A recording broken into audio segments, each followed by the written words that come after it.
And the man calling the game tonight is ESPN's Roxy Bernstein. Roxy, we've had you on the phone before, but now we have the pleasure of having you in studio. Welcome to the show. Good morning, guys. Thanks for having me. Luckily, I'm right down the street, so it made it really easy to get up here. So I'm glad to be here. All right, well, let's start with this. BYU over the last 3 games have looked like a different team.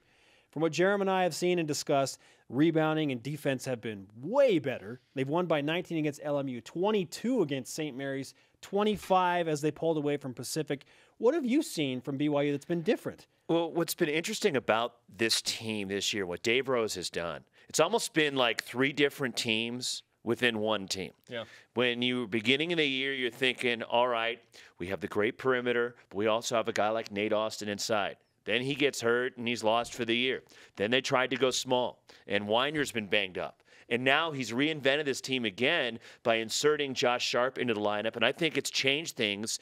And a senior knows that the end of the line is coming.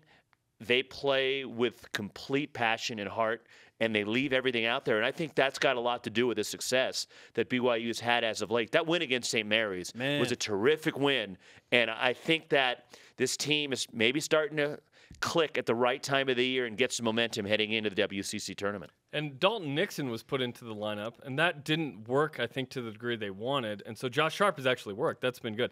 And there might have been more versions of this team. It's amazing, like you mentioned, the different versions of the team. BYU seems to be defending and rebounding the ball better, and that, for some reason, that's led to more offense. It's weird how that works. But rebounding's been this weird key for BYU. Well, you think with the offense, when you have the 4 guards out there, there's more options. There's more for the team to defend. But it's hard because to get the ball to the floor quickly because you're taking it out of your own net a lot of the times. So I think they had trouble getting the tempo that they liked and maybe putting a player like Sharp, who doesn't necessarily need the ball, who can get the ball and get it into Collinsworth's hands, get it to HAWS, and push the ball up the floor. I think that also has changed the landscape of this team.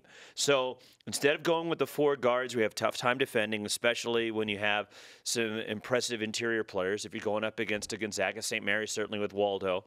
But this changes the dynamic, and I think that's had a lot to do with opening things up and allowing BYU to get their transition game going. BYU lost by 3 at San Diego. They had a 9-point lead late in the game and let it slip away. And it was kind of a tough matchup for the Cougars in terms of size, and they were trying to win with the 4 guards. And, again, they were banged up. But traditionally at home, BYU was beating San Diego in West Coast Conference play by an average of 29 per game. What kind of a contest do you expect tonight between Toreros and Cougars? Well, USD's playing well right now. It's been an uneven season for Bill Greer, and they certainly have the great backcourt with Christopher Anderson, although he struggled a little bit offensively. Johnny D is a great scorer, as we all know. The question is, what else is going to come from USD? And that's been the problem for the Toreros this year. Gito Koch has had his moments. Jacobs has had his moments. Dudas Idnadze can do some things. But it's been an inconsistent season for them as well. But they're getting hot here toward the end of the year. But they have a brutal end of the season schedule. And you look at it, kind of similar to what BYU having to go to the Kennel. Yep. Well, they're the travel partner of the Cougars. So they have to go to the Kennel, go to Portland, but also play here tonight. Yeah, that's rough. That's rough. And Thomas Jacobs went off for 19 off the bench last time. That was something that gave the Cougars fits. BYU trying to get into the NCAA tournament. They really need to win tonight. How many here's the question we were thinking about this morning. We wanted to ask you. Who's the second best team in the WCC right now? I think we know it's BYU. The way they've played lately, especially with them blowing out St. Mary's like they did, it was a question of, okay, is it St. Mary's? Is it BYU? Is Pepperdine going to sneak up there? And certainly, maybe Pepperdine was a matchup problem for the Cougars, and they had their number this year. But to me, from what I've seen, especially the way BYU has played lately, they are the second-best team in this league. Now, we'll find out in Vegas if the Gales and BYU happen to get matched up on the same bracket in the 2-3 game in the semis. Okay, that might determine who's the second-best team. But from what I've seen the last couple of weeks on the floor, BYU has established themselves as the second team to Gonzaga, and they'll have a shot to knock off the Zags up at the Kennel next week. ESPN's Roxy Bernstein in Studio B on BYU Sports Nation. He'll call the game live tonight from the Marriott Center. Live from the Marriott Center. We're certainly glad that will be the case. I'm here. See, I'm in studio to prove that I'm here. Okay. Looking at the RPI. Jokes for days. That's all we're going to do. We'll skim over that one. BYU in the West Coast Conference, you look at the conference RPI, it's floating between 8th and 9th. The Mountain West Conference is 12th, and the Mountain West Conference, according to Joe Lunardi, is a 2-bid league. Now, if BYU gets hot, because the conference is stronger and there's more parity, should this be a 2-bid league? If BYU finishes strong, yeah, there's the potential for it to be a 2-bid league, with BYU being the second team. And the thing that BYU will have going for, aside from Tom Homo being on the committee now, and he will not be part of those discussions. Yeah, he's out of the room. He's out of the room when they discuss BYU. It certainly helps. It does. But I think the schedule that they've played and the way they've challenged themselves. Okay, you beat Stanford, which is starting to look not as good of a win because Stanford's really struggling. Stanford was playing really well, and they've had the injury bug also. But that was a good win for BYU. You played some top competition, went over to Maui. The game with Utah here, even though the Cougars didn't win it, it was a close game that came down to the wire. UMass is looking like a good exactly, one. because they're one of those bubble teams also. Yeah, they're a top 40 RPI team now. And we get like hourly updates from Joe Lunardi. I mean, he's nuts. He's figuring out everything. So you every get result. emails? I get emails. As a play-by-play for ESPN? Yes. I get not just emails. Numerous emails. What are we talking about? We're talking about like 6 or 7 updates a night. Holy cow. Joe Lunardi is on top of everything. Can you forward these to me? Let me check with my bosses. I really like working for ESPN, Jeremy. So, Don't worry about it, Roxy. But he's got BYU right now as the next 4 out. So they're right there in the conversation. And certainly a win tonight will help you out a lot. And at minimum, I think you got to split next week on the road. And, well, if you beat Gonzaga, that's certainly going to help your case out immensely. That would be an unbelievable win. If you can get, okay, let's say you win 2 out of 3 to finish the regular season. You get a couple of wins in Las Vegas. You get to the championship game. That could be enough. Now, and that's what the question. Yeah, that's what Jay Billis was saying. We had Jay Billis on the show last Thursday, and he had him in his power index. He has BYU at 32. The ESPN BPI, they were 30 yesterday. And that's our version of the RPI. Yeah. So that's, I mean, that means they should be in. Exactly. And that's because of the schedule that they've played. Now, the BPI takes a lot of factors and injuries. It is really forward too, exactly. Right? And it weighs everything. So it's not just, okay, who you played, who they're playing, who they go up against, and, okay, your RPI gets determined. Well, if they play a lousy game, your RPI is going to go down. Well, the BPI takes the way you play, the analytics of basketball in addition to the schedule, and I think that's why it should be looked at a little bit more heavily by people because the BPI encompasses everything. Yeah, it'd be interesting. That's the question is, can BYU not beat Gonzaga but still get in if they win out? And I don't know the answer. I think after the Pepperdine game, I thought 1% chance of an at-large. I just thought it was dead. It is not dead. I don't know what % chance it is. 10, 20, 30. Yeah, Lunardi has them as the sixth to team last out team out. as of this morning. That's an update we haven't mentioned yet. But yeah, the 6th team out this morning.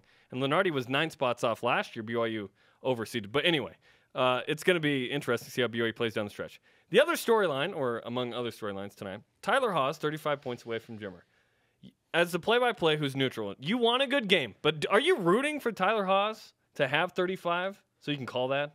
I think Selfishly? it's in the back. You'd like to see it, sure, because it's a historical moment, especially for BYU, their fan base, and the long, rich tradition of BYU basketball. So, yeah, you'd love to be the guy that gets to call that. And if he happens to go off for 35 tonight, I'm not going to be shedding a tear about it. It's the same thing with Collinsworth and the triple-doubles. You kept an eye on it because it's history. And now that he has broken the record with 5 triple-doubles this year, then if Haws can do it tonight, I think it's phenomenal. And look, you look for things during the course of a game, and you try to draw the viewer in. What is at stake in this game? What is something you can sell this game? Why should you watch the game at home tonight? If you're just a casual basketball fan, the BYU fan's going to watch regardless. Exactly. The San Diego fan's going to watch regardless. How do you pull in the neutral fan? And, okay, some of the WCC fans will probably just tune in also. But the Pac-12, the Mountain West fan, even the East Coast fan, how do you pull them in? What's the hook? Well, here is an opportunity for a player who's an All-American, has a chance to become the all-time leading scorer in the history of a school, pass a great accomplished player and a phenomenal college player in Jimmer Fredette.